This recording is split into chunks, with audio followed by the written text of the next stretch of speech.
Hello po again mga ka-crafty. So ngayon gawa lang po ako ng mini tutorial kung paano ko po ginawa yung mga badges natin na 58mm na request po sa atin para sa mga students para bigyan sila ng encouragement.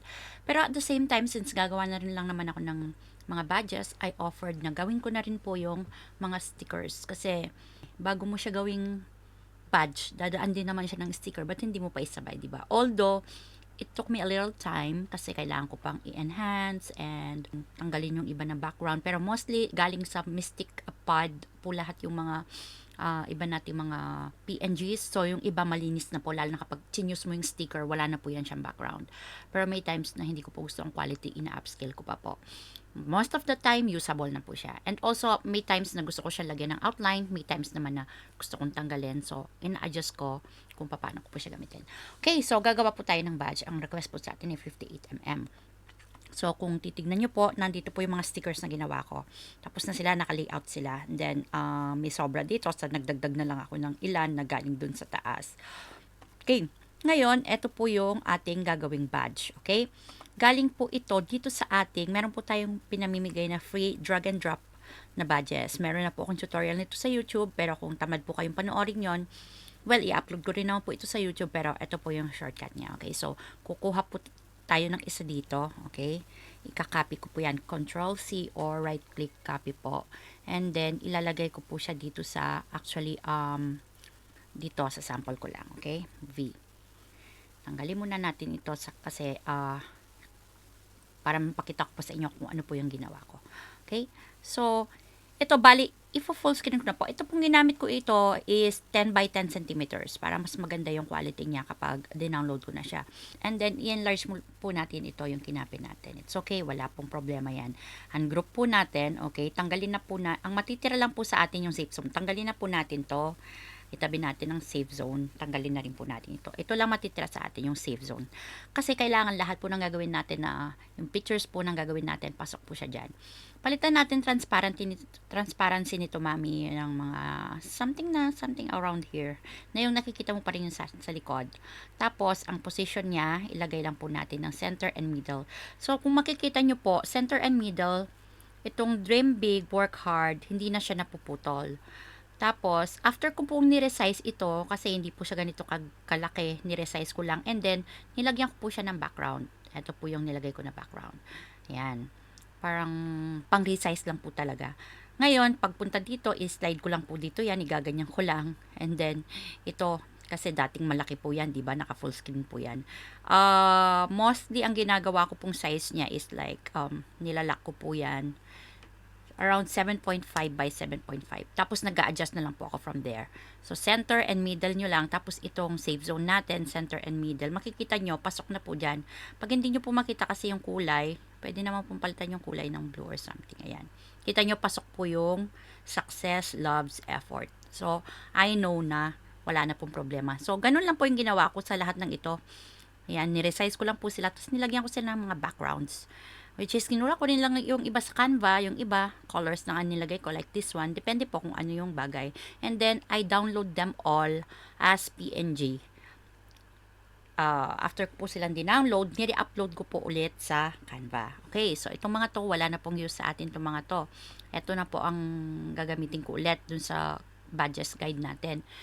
Pumunta po ako kasi meron akong naka-arrange dito. Kung makikita nyo po yung iba, ganyan yung arrangement nila. Yung iba naman nakaganito. As far as pag-experiment ko po, ito po yung nakita kong pinaka-efficient na mas marami siyang laman sa isang A4. Okay?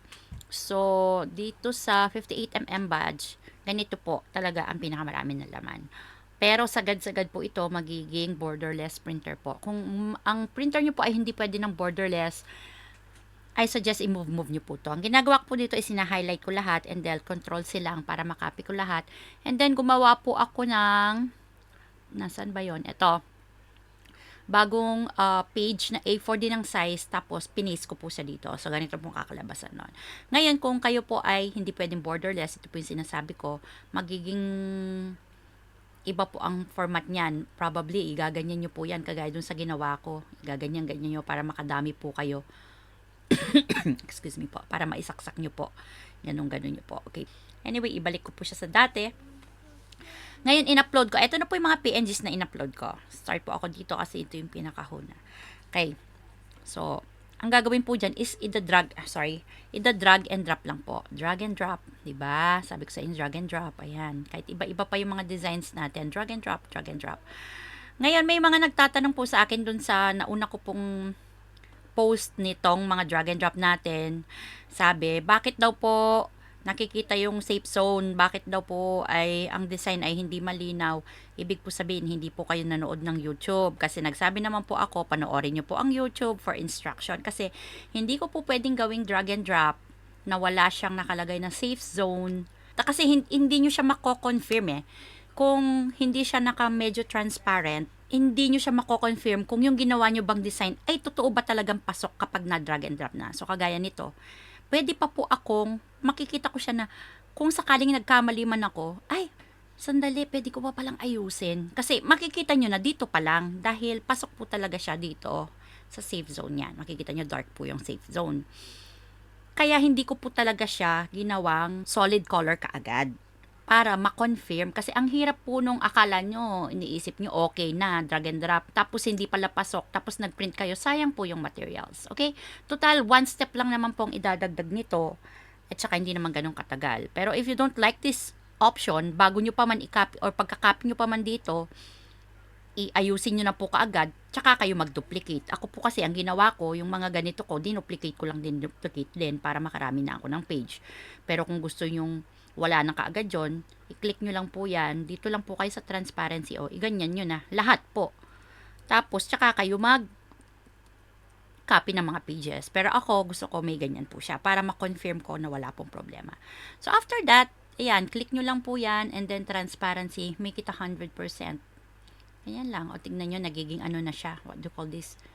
Nagiging 100% na yung ano niya, hindi na siya nakikita yung safe zone. At the same time, makikita nyo, iba rin yung cut zone niya.